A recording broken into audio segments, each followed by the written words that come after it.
Hi guys, welcome to my channel. That is Sanjana Creations. Is exercise. 2. Yeah, trip. Special cook. That is traditional food. Please follow my channel. Yes, ಸಾಕಷ್ಟು ಹಣ್ಣನ್ನು ತಿಂದದ್ದಾಯ್ತು. ಈಗ ಕಾಯಿಂದ ಮಾಡೋ ಐಟಮ್ಗಳನ್ನು last week ಕೂಡ ಹೇಳಿದ್ದೆ. So ಈಗ ಕೂಡ ಒಂದು ರಾ ಪಪ್ಪಾಯದಿಂದ ಮಾಡಿರುವಂಥ 2 ರೆಸಿಪಿಯನ್ನು ಈ ವಿಡಿಯೋದಲ್ಲಿ ನಾನು ತೋರಿಸ್ತಾ ಇದ್ದೀನಿ ಫ್ರೆಂಡ್ಸ್. ಅದು ಏನು ಎತ್ತ ಅನ್ನೋದು ಈಗ ನಾನು ಕಂಪ್ಲೀಟಾಗಿ ಹೇಳ್ತೀನಿ. ಹಾಗೆ ಈ ವಿಡಿಯೋವನ್ನು ಎಲ್ಲೂ ಸ್ಕಿಪ್ ಮಾಡದೆ ನೋಡಿ. ಬನ್ನಿ ಇದನ್ನು ಎಷ್ಟು ಹಣ್ಣಾಗಿದೆ ಅನ್ನೋದನ್ನು ನೋಡುವ. ಒಂದು ಕಾಯಲ್ಲಿ 2 ರೆಸಿಪಿಯನ್ನು ಮಾಡ್ತಾ ಇದ್ದೇನೆ. ಸೊ ಪಪ್ಪಾಯ ಹಣ್ಣಿನಲ್ಲಿ ಯಾವ ವಿಟಮಿನ್ ಇರುತ್ತೋ ಕಾಯಲ್ಲಿ ಕೂಡ ಅದೇ ಇರುತ್ತೆ. ಆಲ್ರೆಡಿ ನಾನು ಅದರ ಬಗ್ಗೆ ಹೇಳಿದ್ದೇನೆ. ಸೊ ನೋಡಿ ಫ್ರೆಂಡ್ಸ್, ಇದನ್ನೆಲ್ಲ ಕ್ಲೀನ್ ಮಾಡ್ಕೊಂಡಿದ್ದೇನೆ, ತೆಕ್ಕೊಂಡಿದ್ದೇನೆ. ಸಿಪ್ಪೆಯನ್ನು ತೆಗೆದು ಈಗ ಯಾವ ಐಟಮ್, ಎಸ್ ಫ್ರೆಂಡ್ಸ್, ನೋಡಿದ್ರಲ್ಲ, ಇದು ಒಂದು ತಾಳಿಪೀಟ್ ಅಥವಾ ರೊಟ್ಟಿ ಹೇಳಿ ಅಥವಾ ಪರಾಠ ಹೇಳಿ, ಹಾಗೆ ಒಂದು ಸ್ವೀಟ್ ಅಥವಾ ಹಲ್ವಾ. ಬನ್ನಿ ಸ್ಟಾರ್ಟ್ ಮಾಡೋಣ. ಹಾಯ್ ಫ್ರೆಂಡ್ಸ್, ನಾನು ಸಂಜನಾ. ಇದು ಸಂಜನಾ ಕ್ರಿಯೇಷನ್ಸ್. ನನ್ನ ಕ್ಲಾಕಲ್ಲಿ 7:15 ಆಯಿತು. ನಾನು ಜಸ್ಟ್ ವಾಕ್ ಹೋಗಿ ಬಂದೆ.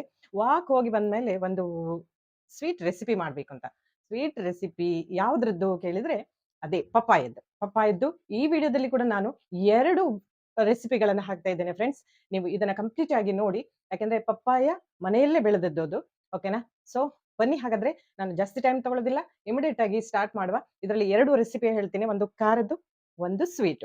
ಒಂದು ಬೆಳಗಿನ ತಿಂಡಿ, ಮತ್ತೊಂದು ಯಾವಾಗ ಬೇಕಾದ್ರೂ ಊಟಕ್ಕೆ ಅಥವಾ ಗೆಸ್ಟ್ ಬಂದಾಗ. ಸೊ ಬನ್ನಿ, ಟೈಮ್ ವೇಸ್ಟ್ ಮಾಡದೆ ಸ್ಟಾರ್ಟ್ ಮಾಡುವ. ಇನ್ನು ಯಾರು ನನ್ನ ಚಾನಲ್ ಅನ್ನ ಸಬ್ಸ್ಕ್ರೈಬ್ ಮಾಡದೆ ನೋಡ್ತಾ ಇದ್ದೀರಾ, ದಯವಿಟ್ಟು ಒಂದು ಸಬ್ಸ್ಕ್ರೈಬ್ ಮಾಡಿ, ಹಾಗೆ ಒಂದು ಲೈಕ್ ಕೊಟ್ಟು ಹೋಗಿ. ಕೊಡ್ತೀರಲ್ಲ, ಮರಿದೆ ಕೊಡಿ. ಎಂದಿನಂತೆ ಲಾಸ್ಟ್ ಅಲ್ಲಿ ಒಂದು ಒಳ್ಳೆ ಮಾತಿರುತ್ತದೆ, ಒಂದು ದಿಕ್ಸೂಚಿ ಮಾತು ಅಥವಾ ಒಂದು ಶುಭ ನುಡಿ ಇರ್ತದೆ. ಬನ್ನಿ ಹಾಗಾದ್ರೆ ಸ್ಟಾರ್ಟ್ ಮಾಡುವ. ಅಲ್ಲಿ ಫ್ರೆಂಡ್ಸ್, ಈಗ ಆಲ್ರೆಡಿ ನಾನು ಪಪ್ಪಾಯದ ಅಂತ ಹೇಳಿದೆ, ನಾನು ಆಲ್ರೆಡಿ ಇದನ್ನ ತುರ್ಕೊಂಡಿದ್ದೇನೆ. ಆಯ್ತಾ? ಇದು ಕೂಡ ಸ್ವಲ್ಪ ಹಣ್ಣಾಗಿತ್ತು. ಸ್ವೀಟ್ ಮಾಡುವಾಗ ಇದು ಸೇಮ್ ನಾವು ಕಾಶಿ ಹಲ್ವಾ ಮಾಡ್ತೀವಿ ಮಂಗಳೂರು ಕಡೆ, ದಕ್ಷಿಣ ಕನ್ನಡ ಕಡೆ ಕಾಶಿ ಹಲ್ವಾ ಅಂತ ಮಾಡ್ತಾರೆ ಫ್ರೆಂಡ್ಸ್. ತುಂಬಾ ಅಂದ್ರೆ ತುಂಬಾ ಚೆನ್ನಾಗಿರುತ್ತೆ, ನನಗೆ ಬಹಳ ಇಷ್ಟದ ಸ್ವೀಟ್. ಅದೇ ತರ ಆಗತ್ತೆ ಫ್ರೆಂಡ್ಸ್. ಇದು ಅದನ್ನ ಬೊಟೆಲ್ ಗಾರ್ಡಿಂದ ಮಾಡ್ತಾರೆ, ಬಟ್ ಇದನ್ನ ರಾ ಪಪಾಯದಿಂದ ಮಾಡ್ತೀವಿ, ಅಷ್ಟೇ ವ್ಯತ್ಯಾಸ. ಓಕೆನಾ? ನೋಡಿ, ಆಲ್ರೆಡಿ ನಾನು ಇದನ್ನ ತುರಿದಿಟ್ಕೊಂಡಿದ್ದೇನೆ. ಸ್ವಲ್ಪ ಹಣ್ಣಿಗೆ ಬಂದಿದೆ, ಸೊ ಒಳ್ಳೆ ಟೇಸ್ಟ್ ಆಗುತ್ತೆ. ಹಾಗಾದ್ರೆ ಬನ್ನಿ ಸ್ಟಾರ್ಟ್ ಮಾಡುವ. ಎಸ್ ಫ್ರೆಂಡ್ಸ್, ನೋಡಿ, ನಾನು ಆಲ್ರೆಡಿ ಇದನ್ನ ತುರಿದಿಟ್ಕೊಂಡಿದ್ದೀನಿ ಅಂತ ಹೇಳಿದ್ನಲ್ಲ. ಇದು 2 ಕಪ್ ಅಷ್ಟೇ ಇದೆ ತುರಿದ ಪಪಾಯ, ರಾ ಪಪಾಯ 2 ಕಪ್ ಅಷ್ಟಿದೆ. ಬೇಕಾಗಿರುವಂತ ಐಟಮ್ ಜಾಸ್ತಿ ಏನಲ್ಲ ಫ್ರೆಂಡ್ಸ್. ಇದಕ್ಕೆ ದ್ರಾಕ್ಷಿ, ಗೋಡಂಬಿ. ಸೊ ಅದನ್ನ ಸ್ವಲ್ಪ ತುಪ್ಪದಲ್ಲಿ ಹುರ್ಕೋಬೇಕು, ತುಪ್ಪ ಕೊಡಬೇಕಾಗುತ್ತೆ. ಓಕೆನಾ? ಈಗ ಫಸ್ಟ್ ಮಾಡುವ ಮೆಥಡ್ ಅನ್ನ ಹೇಳ್ಕೊಡ್ತೀನಿ, ಬನ್ನಿ. ತುರಿದ ಪಪಾಯವನ್ನ ಬಿಸಿ ಬಿಸಿ ನೀರಲ್ಲಿ ಒಂದು 5 ನಿಮಿಷ ಹಾಕಿಡಿ ಫ್ರೆಂಡ್ಸ್. ಓಕೆನಾ? ಈಗ ನಾನು ನೀರು ಇಟ್ಟಿದ್ದೇನೆ. ಸೊ ಅದನ್ನು ತುರಿದ ಪಪ್ಪಾಯದೇನಿದೆ ಅದು ಹಾಕಿ ಸ್ವಲ್ಪ ಹೊತ್ತು ಮುಚ್ಚಿಟ್ಬಿಟ್ರೆ ಆಯಿತು. ಅದು ಒಳ್ಳೆ ಇದಾಗುತ್ತೆ. ಮತ್ತು ಅದನ್ನು ಸೋಸ್ಕೋಬೇಕು. ಸೊ ಈಗ ಅದನ್ನು ಮುಚ್ಚಿಡುವ ಹಾಕಿ. ಈ ಪಪಾಯ ಸ್ವೀಟ್ ಒಂದು ಕಾಲದಲ್ಲಿ ನನ್ನ ದೊಡ್ಡಮ್ಮ ಮಾಡಿಕೊಡ್ತಿದ್ರು, ಭಾಳ ಟೇಸ್ಟ್ ಆಗ್ತಿತ್ತು ಇದು. ಆಗ ಬೆಲ್ಲದಲ್ಲಿ ಕೂಡ ಫ್ರೆಂಡ್ಸ್ ಇದನ್ನು ಮಾಡ್ತಾರೆ. ನಾನಿವತ್ತು ಬೆಲ್ಲ ಹಾಕಲಿಲ್ಲ, ಸಕ್ಕರೆ ಹಾಕಿದ್ದೀನಿ. ಆ್ಯಕ್ಚುಲಿ ನಾನು ಬೆಲ್ಲ ಹಾಕ್ತಿದ್ದೆ. ಸೊ ಬೆಲ್ಲ ಹಾಕಿದ್ರು ಕೂಡ ಒಳ್ಳೆ ಟೇಸ್ಟ್, ಬೇರೆಯೇ ಟೇಸ್ಟ್ ಬರುತ್ತೆ. ಸೊ ನೋಡಲಿಕ್ಕೆ ಸ್ವಲ್ಪ ಕಪ್ಪು ಕಾಣಬಹುದು, ಬಟ್ ಬೆಲ್ಲ ಹಾಕಿದರೆ ಟೇಸ್ಟೇ ಬೇರೆ ಬರುತ್ತೆ. ಸೊ ಇದು ಆಗಿದೆ, 5 ನಿಮಿಷ ಆಗಿದೆ. ಓನ್ಲಿ 5 ಮಿನಿಟ್ಸ್ ಮಾತ್ರ ಇರಿ. ಇದನ್ನು ಸೋಸ್ಕೊಳ್ವ. ಸೋಸಿ ಆಗಿದೆ ಫ್ರೆಂಡ್ಸ್. ಇದನ್ನು ಒಂದು ದೊಡ್ಡ ನೋಡಿ, ಇದರ ನೀರು ಬತ್ತಿದೆ. ಸ್ವಲ್ಪ ಬಾಯ್ಲ್ ಆಗುತ್ತೆ, ತುಂಬ ಹೊತ್ತು ಇಡಬೇಕಾಗಿಲ್ಲ ಇದಕ್ಕೆ. ಸೊ ಸೋಸೆ ಆದಮೇಲೆ ಈಗ ತುಪ್ಪದಲ್ಲಿ ನಾವು ಹುರ್ಕೊಳ್ವ. ಈಗ ಅದನ್ನು ನೀರು ಬಸಿತಾ ಇರಲಿ ಅಲ್ಲಿ. ತುಪ್ಪದಲ್ಲಿ ನಾವು ಲೋ ಫ್ಲೇಮಲ್ಲೇ ಇರಬೇಕು ಸ್ನೇಹಿತರೆ. ಇದು 4 ಟೇಬಲ್ ಸ್ಪೂನ್ ಗೀದನ್ನ ತೊಗೊಂಡಿದ್ದೀನಿ, ತುಪ್ಪವನ್ನು ತೊಗೊಂಡಿದ್ದೀನಿ. ಅದಕ್ಕೆ ಕಾಜು ಅಂದರೆ ಗೋಡಂಬಿ, ದ್ರಾಕ್ಷಿಯನ್ನು ಲೋ ಫ್ಲೇಮಲ್ಲೇ ಹುರ್ಕೊಳ್ಳಿ. ಲೋ ಫ್ಲೇಮ್ ಇಟ್ಟಿರಿ, ಯಾಕಂದರೆ ಕಪ್ಪಾಗಿಬಿಡುತ್ತೆ ಸ್ನೇಹಿತರೆ. ಇದನ್ನು ತುಂಬ ಹೈ ಫ್ಲೇಮ್ ಬೇಡ. ಸೊ ಗೋಡಂಬಿ, ದ್ರಾಕ್ಷಿ ಹುರಿದಿದ್ದನ್ನು ಸೈಡಲ್ಲಿ ತೆಗೆದಿಟ್ಕೊಳ್ವ. ಇದರ ನಂತರದಲ್ಲಿ ಅದೇ ಪಾತ್ರೆಗೆ, ಅದೇ ತುಪ್ಪ ಇರ್ತದಲ್ಲ, ಅದೇ ಪಾತ್ರೆಗೆ ಪುನಃ ಈಗ ನೀರು ಬಸಿದಂಥ ರಾ ಪಪಾಯ ಏನು ಮಾಡಿದ್ವಿ ಅದನ್ನು ಇದಕ್ಕೆ ಹಾಕೊಳ್ಳುವ. ಇದರಲ್ಲಿ ಕೂಡ ಒಂದು 10 ನಿಮಿಷ ಸ್ವಲ್ಪ ಲೋ ಫ್ಲೇಮಲ್ಲಿ ಫ್ರೈ ಆಗಬೇಕು. ಯಾಕಂದರೆ ಅದರಲ್ಲಿ ಸ್ವಲ್ಪ ನೀರಿರ್ತಲ್ಲ, ಆ ನೀರಲ್ಲೇ ಅದು ಬಾಯ್ಲ್ ಆಗುತ್ತೆ. ಆಲ್ರೆಡಿ ನಾವು ಬಿಸಿ ನೀರು ಹಾಕಿರೋದ್ರಿಂದ ಅರ್ಧ ಬಾಯ್ಲ್ ಆಗಿದೆ. ಈಗ ಸ್ವಲ್ಪ 4 ಸ್ಪೂನ್ ತುಪ್ಪವನ್ನು ಹಾಕುವ. ತುಪ್ಪ ಹಾಕಿದರೆ ಒಳ್ಳೆ ಒಂದು ಫ್ಲೇವರು ಬರುತ್ತೆ ಮತ್ತು ಸ್ಮೆಲ್ ಬರುತ್ತೆ. ಸ್ವಲ್ಪ ಹಸಿ ವಾಸನೆ ಹೋಗುವವರೆಗೂ ಫ್ರೈ ಮಾಡ್ಕೊಳ್ಳೋ. ಮುಚ್ಚಿಟ್ಟು ಒಂದು 5 ನಿಮಿಷ ಸಾಕು, ಜಾಸ್ತಿ ಹೊತ್ತು ಬೇಕಾಗಲ್ಲ. ಒಂದು 5 to 8 ಮಿನಿಟ್ಸ್ ತನಕ ಸ್ವಲ್ಪ ಮುಚ್ಚಿಡಿ. ಲೋ ಫ್ಲೇಮಲ್ಲೇ ಮುಚ್ಚಿಡಬೇಕು. ನಾನು ಪುನಃ ಹೇಳ್ತಾ ಇದ್ದೇನೆ. ಸೊ ಈಗ 1 ಗ್ಲಾಸ್, ನಾನು 2 ಕಪ್ ತೊಗೊಂಡಿದ್ದೇನೆ. ಸೊ 1.5 ಸ್ವೀಟ್ ನೋಡ್ಕೊಳ್ಳಿ, ತುಂಬ ಸ್ವೀಟು ಕೆಲವರಿಗೆ ಬೇಕಾಗೋಲ್ಲ. ಸೊ 1.5 ಗ್ಲಾಸ್ ಹಾಕಿದರೆ ಸಾಕು. ತುಂಬ ಬೇಕು ಹೇಳಾದರೆ ಸ್ವಲ್ಪ ಜಾಸ್ತಿ ಹಾಕೋಬೇಕು. ಸೊ ಈಗ ಕಲರ್ ಬೇಕಾಗಲ್ಲ ಸ್ನೇಹಿತರೆ, ಯಾಕೆಂದರೆ ನನಗೆ ಆಲ್ರೆಡಿ ಪಪ್ಪಾಯ ಯಾವ ಕಲರ್ ಇದೆ ಹಣ್ಣಿಗೆ ಬಂದಿತ್ತಲ್ಲ ಸ್ವಲ್ಪ. ಸೊ ನೋಡಿ, ನ್ಯಾಚುರಲ್ ಆಗಿ ಇದು ಕಲರ್ ಬಂದಿದೆ ಅಲ್ವಾ. ಸೊ ನನಗೆ ಕಲರ್ ಬೇಕಾಗಲ್ಲ, ಬಟ್ ಕಲರ್ ಹಾಕಿದರೆ ಒಂದು ಪಿಂಚಷ್ಟು ಕಲರ್ ಹಾಕ್ಬೋದು. ಒಂದು 5 ಮಿನಿಟ್ಸ್ ಮುಚ್ಚಿಟ್ಟಿದ್ರಲ್ಲ, ಈಗ ನೋಡಿ ಇದು ರೆಡಿ ಆಗಿದೆ. ಪಾಕ ಬಂದ ಥರ ಆಗಬೇಕು ಸ್ನೇಹಿತರೆ. ಪಾಕ ಬಂದ ಥರ ಆದರೆ ಒಳ್ಳೆ ಟೇಸ್ಟ್ ಕೊಡುತ್ತೆ, ಚೆನ್ನಾಗಿರುತ್ತೆ. ಸೊ ಕಾರ್ಡಮಮ್ಮ ಅಂದರೆ ಏಲಕ್ಕಿಯನ್ನು ಚೆನ್ನಾಗಿ ಹರ್ಕೊಳ್ಳಿ, ಅದನ್ನು ಮಿಕ್ಸ್ ಮಾಡುವ ಫೈನಲ್ ಆಗಿ ಲಾಸ್ಟಲ್ಲಿ. ಸೊ ಕಲರ್ ಬೇಕಾದರೆ ಏಲಕ್ಕಿಗಿಂತ ಮೊದಲೇ ಹಾಕೋಬೇಕು. ಒಂದು ಚಿಟಿಕೆಯಷ್ಟು ಕಲರ್ ಹಾಕಿದರೂ ಸಾಕು. ಓಕೆನಾ. ಈಗ ರೆಡಿ ಆಗಿದೆ. ಈಗ ಫೈನಲ್ ಆಗಿ ನಾವು ದ್ರಾಕ್ಷಿ ಗೋಡಂಬಿಯನ್ನು ಹುರಿದಿಟ್ಕೊಂಡಿದ್ವಲ್ಲ ಅದನ್ನು ಮಿಕ್ಸ್ ಮಾಡ್ಕೊಳ್ವ. ಈಗ ನೋಡಿ, ಇದು ಪಾಕ ಬಿಟ್ಟಿದೆ ಕ್ಲೀನಾಗಿ. ಎಷ್ಟು ಚೆನ್ನಾಗಿ ನ್ಯಾಚುರಲ್ ಆಗಿ ಬಂದಿದೆ ನೋಡಿ ಸ್ನೇಹಿತರೆ. ಯಾವುದೇ ಕಲರ್ ಹಾಕದೆ ನ್ಯಾಚುರಲ್ ಆಗಿರುವಂಥ ಎಲ್ಲೋ ಕಲರ್ ಎಷ್ಟು ಚೆನ್ನಾಗಿ ಬಂದಿದೆ. ನೋಡ್ಲಿಕ್ಕಷ್ಟೇ ಅಲ್ಲ ಸ್ನೇಹಿತರೆ, ಟೇಸ್ಟ್ ಕೂಡ ಚೆನ್ನಾಗಿ ಇದೆಯಾ ಅಂತ ನಾನು ನೋಡಿ ಹೇಳ್ತೇನೆ. ನೋಡಿ ಇಷ್ಟು ಬೆಂದಿದೆ, ಇದು ಕರೆಕ್ಟಾಗಿ ಬೆಂದಿದೆ. ಯಾಕಂದರೆ ನಾವು ಆಲ್ರೆಡಿ ಬಿಸಿ ನೀರಲ್ಲಿ ಇದು ಮಾಡಿದ್ವಲ್ಲ, ಸ್ವಲ್ಪ ಮತ್ತೆ 10 ನಿಮಿಷ. ಈಗ ಸರ್ವಿಂಗ್ ಬೌಲ್ಗೆ ಟ್ರಾನ್ಸ್ಫರ್ ಮಾಡುವ. ನೋಡಿ, ಇದು ಅದ್ಭುತವಾದ ಸ್ವೀಟ್. ತಕ್ಷಣಕ್ಕೆ ಗೆಸ್ಟ್ ಬಂದರೆ ರೆಡಿ ಆಗುವಂಥ ಒಂದು ಸ್ವೀಟ್ ಪಪ್ಪಾಯ ಹಲ್ವಾ ರೆಡಿಯಾಗಿದೆ. ಬಿಸಿ ಬಿಸಿಯಾದ ಪಪ್ಪಾಯ ಹಲ್ವಾ ರೆಡಿಯಾಗಿದೆ. 8 ಗಂಟೆ ಆಯಿತು ಅಲ್ವಾ, ಓನ್ಲಿ 8 ಗಂಟೆ ಆಯಿತು. ಸೊ ಒಂದು 40 ಮಿನಿಟ್ಸಲ್ಲಿ, 40 ಮಿನಿಟ್ಸು ಬೇಡ ಫ್ರೆಂಡ್ಸ್ ಇದಕ್ಕೆ. ಸೊ ನಾನು ಸ್ವಲ್ಪ ಹೊತ್ತು ಬಿಟ್ಟೆ. ಸೊ ಬಿಸಿ ಬಿಸಿ ಆಗಿರೋ ಟೇಸ್ಟ್ ನೋಡಿಬಿಡ್ತೀನಿ ಹೇಗಾಗಿದೆ ಅಂತ.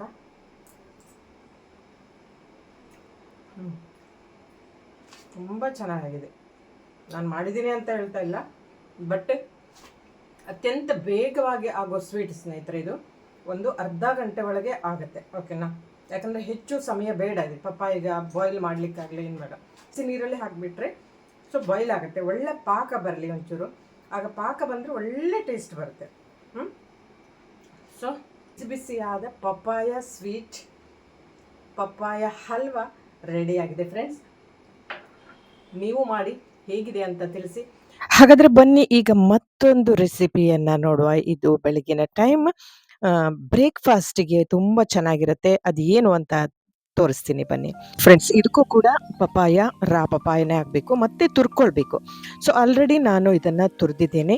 ಇದು ಪರಾಟ ಹೇಳಿ, ಅಕ್ಕಿ ರೊಟ್ಟಿ ಹೇಳಿ, ತಾಳಿಪೇಟೆ ಹೇಳಿ, ಏನು ಬೇಕಾದರೂ ಹೇಳ್ಬೋದು. ಸೊ ಇದಕ್ಕೆ ಬೇಕಾಗಿರುವಂಥ ಐಟಮ್ಗಳನ್ನು ತೋರಿಸ್ತಾ ಇದ್ದೀನಿ. ಹಸಿಮೆಣಸು, ಕರಿಬೇವಿನ ಸೊಪ್ಪು, ಕೊತ್ತಂಬರಿ ಸೊಪ್ಪು, 1 ಈರುಳ್ಳಿ ಮೀನ್ಸ್ ಆನಿಯನ್ನ, ಆಮೇಲೆ ತುರಿದ ರಾ ಪಪಾಯ ಆ್ಯಂಡ್ ರೈಸ್ ಫ್ಲೋರ್, ಅಕ್ಕಿ ಹಿಟ್ಟು. ಇಲ್ಲಿ ನಾನು 2 ಕಪ್ಪಷ್ಟು ಅಕ್ಕಿ ಹಿಟ್ಟನ್ನು ತೊಗೊಂಡಿದ್ದೀನಿ. ಸೊ ಇದಕ್ಕೆ ನಾವು ತುರಿದಿಟ್ಟುಕೊಂಡಿರುವಂಥ ಪಪಾಯನ್ನು ಹಾಕ್ಕೊಳ್ವ. ಹಾಗೆ 1 ಈರುಳ್ಳಿ, ದೊಡ್ಡ ಈರುಳ್ಳಿ ತೊಗೊಂಡಿದ್ದೀನಿ. ಆನಿಯನ್ ಚಿಕ್ಕದಾಗಿ ಕಟ್ ಮಾಡ್ಕೊಳ್ಳಿ. ಅದನ್ನು ಹಸಿಮೆಣಸು ಮಿಕ್ಸ್ ಮಾಡ್ಕೊಳ್ಳಿ. ಈಗೆಲ್ಲ ಕಟ್ ಮಾಡಿದ್ದನ್ನು ಆ್ಯಡ್ ಮಾಡ್ಕೊಳ್ಳಿ, ಸರಿಯಾ. ಸೊ ಇದಕ್ಕೆ ಹಸಿಮೆಣಸಿನಕಾಯಿ ಬಾಯಿಗೆ ಸಿಗುತ್ತೆ ಹೇಳಾದರೆ ಅದನ್ನು ಅಚ್ಕಾರದ ಪುಡಿ ಅಂದರೆ chilli powder, red chilli powder ಕೂಡ ಹಾಕಬಹುದು. 1 ಸ್ಪೂನ್ ಜೀರಿಗೆಯನ್ನು ಕೈಯಲ್ಲಿ ಚೆನ್ನಾಗಿ ತಿಕ್ಕಿ ಹಾಕಿ. ಅವತ್ತು ಜೀರಿಗೆ ಬಳಸುವಾಗ ಡೈರೆಕ್ಟರ ಪಕ್ಕ ಹಾಕಬಾರ್ದು. ಸೊ 1.5 ಸ್ಪೂನ್ ಸಾಲ್ಟ್, 1.5 ಸ್ಪೂನ್ ಚಿಕ್ಕ ಸ್ಪೂನಲ್ಲಿ ಟರ್ಮರಿಕ್ ಪೌಡರ್ ಅಂದರೆ ಅರಿಶಿನ ಪೌಡರನ್ನು ಮಿಕ್ಸ್ ಮಾಡಿದ್ದೀನಿ. 1 ಸ್ಪೂನಷ್ಟು ಅಥವಾ 1/4 ಸ್ಪೂನಷ್ಟು ಜಿಂಜರ್ ಗಾರ್ಲಿಕ್ ಪೇಸ್ಟನ್ನು ಆ್ಯಡ್ ಮಾಡ್ತಾ ಇದ್ದೇನೆ. ಇದು ನಿಮಗೆ ಆಪ್ಷನಲ್, ಬೇಕಾದರೆ ಮಾಡ್ಬೋದು, ಬೇಡದಿದ್ರೂ ಕೂಡ ಸ್ಕಿಪ್ ಮಾಡ್ಬೋದು. ಓಕೆನಾ. ಈಗ ಬೇಕಾದರೆ ತೆಂಗಿನ ತುರಿ ಇದ್ದರೆ ಹಾಕೋಬೋದು, ಅದು ಕೂಡ ಆಪ್ಷನಲ್, ಬಟ್ ನಾನು ಹಾಕಲಿಲ್ಲ, ಬೇಕಾಗಲ್ಲ. ಸೊ ಈಗ ಅದೇ ನೀರಂದರೆ ಈಗ ಬಿಸಿ ನೀರು ಸ್ವಲ್ಪ ಬೇಕಾದರೆ ಮಾತ್ರ ಆ್ಯಡ್ ಮಾಡ್ಕೊಳ್ಳಿ. ನೋಡಿ, ನಾನು ಬಿಸಿ ನೀರನ್ನು ಆ್ಯಡ್ ಮಾಡಿದ್ದೀನಿ. ಸೊ ಬಟ್ ಪಪಾಯದಲ್ಲಿ ನೀರು ಅಂಶ ಇರುತ್ತೆ. ಓಕೆನಾ. ಕಲಿಸುವಾಗ ಅದರಲ್ಲೇ ನೀರು ಬಿಟ್ಕೊಳ್ಳುತ್ತೆ. ಬೇಕಾದರೆ ಎಣ್ಣೆಯನ್ನು ಸ್ವಲ್ಪ ಹಾಕಿ ಮಿಕ್ಸ್ ಮಾಡ್ಕೊಳ್ಳಿ, ಚೆನ್ನಾಗಿ ಕಲಿಸ್ಕೊಳ್ಳಿ. ನಾದಿ ಏನು ಹೇಳ್ತೀವಿ, ನಾದಿ ಒಂದು 10 ನಿಮಿಷ ಬಿಡಬೇಕು. ಓಕೆನಾ? ಎಲ್ಲ ಮಿಕ್ಸ್ ಆಗಿ ಒಂದು 10 ಮಿನಿಟ್ಸ್ ಬಿಡಿ. ಆಫ್ಟರ್ 10 ಮಿನಿಟ್ಸ್ ಈಗ ಟ್ರೆಡಿಷ್ನಲ್ ಫುಡ್, ಇದು ಸಾಂಪ್ರದಾಯಿಕ ಒಂದು ಅಡಿಗೆಯಲ್ಲಿ ನಾನು ಬಳಸೋದು ಬಾಳೆ ಎಲೆಯನ್ನು. ಸೊ ಬಾಳೆ ಎಲೆ ಬಳಸ್ಬೋದು ಅಥವಾ ನಿಮಗೆ ಬಟರ್ ಪೇಪರ್ ಯಾವುದು ಕೂಡ ಬಳಸ್ಬೋದು. ಎಣ್ಣೆಯನ್ನು ಬಾಳೆಗೆ ಅಪ್ಲೈ ಮಾಡಿದ್ರಲ್ಲ, ಸೊ ಈಗ ಎಣ್ಣೆ ಮುಟ್ಕೊಂಡೇ ಮಾಡಬೇಕು ಅಥವಾ ಒರೆಯುವಂಥ ಇದರಲ್ಲಿ ಕೂಡ ಮಾಡ್ಬೋದು. ಬಟ್ ನಾನು ಕೈಯಲ್ಲೇ ಮಾಡ್ತಾ ಇದ್ದೀನಿ ಎಣ್ಣೆ ಮುಟ್ಕೊಂಡು. ಸೊ ಎಷ್ಟು ದೊಡ್ಡದು ಬೇಕಾದರೂ ಮಾಡ್ಬೋದು. ಓಕೆನಾ? ಒಂದು ಚಂದದ ಒಂದು ಕಣ್ಣು ಮಾಡಿ ಅಲ್ಲಿ ಎಣ್ಣೆ ಹಾಕಿದರೆ ಬಂಡಿಗೆ ಅಂಟ್ಕೊಳ್ಳಲ್ಲ ಅಂತ, ಆ ಥರ. ಓಕೆನಾ? ಸೊ ಕಾದಿದೆ, ಈಗ ಬಂಡಿ ಮೇಲೆ ಹಾಕೊಳ್ಳುವ. ಸೊ ಇದು ಕೂಡ ಫ್ರೆಂಡ್ಸ್ ಎಷ್ಟು ಬೇಗ ಆಗುತ್ತೆ ನೋಡಿ. ಒಂದು ಪಪಾಯ ತುರಿಲಿಕ್ಕೆ ಒಂದಿಷ್ಟು ಟೈಮ್ ಬೇಕು ಬಿಟ್ಟರೆ ಮತ್ತು ಯಾವುದಕ್ಕೂ ಬೇಡ.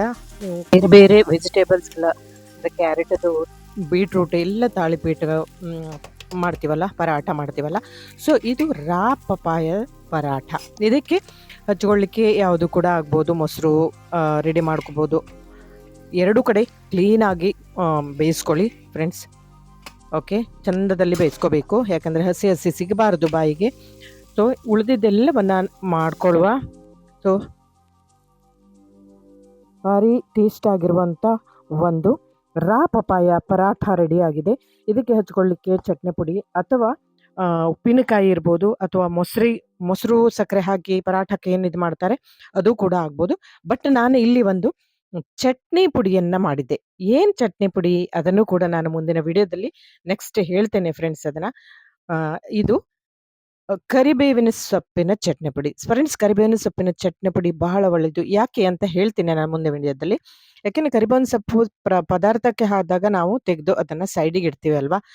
ಬಟ್ ಈಗ ನೋಡಿ, ಇದನ್ನು ಡೈರೆಕ್ಟ್ ಆಗಿ ತಿನ್ಬೋದು. ಎಸ್ ಫ್ರೆಂಡ್ಸ್, ಇದಕ್ಕೆ ತುಪ್ಪವನ್ನು ಮಿಕ್ಸ್ ಮಾಡಿ ಅಥವಾ ತೆಂಗಿನ ಎಣ್ಣೆಯನ್ನು ಮಿಕ್ಸ್ ಮಾಡಿ, ಅಥವಾ ಇದಕ್ಕೆ ಶೇಂಗಾ ಚಟ್ನಿ ಪುಡಿ ಕೂಡ ಇದ್ರೂ ಒಳ್ಳೆಯದು. ನಮ್ಮಲ್ಲಿತ್ತು, ನಾನು ಬಳಸಿದೆ.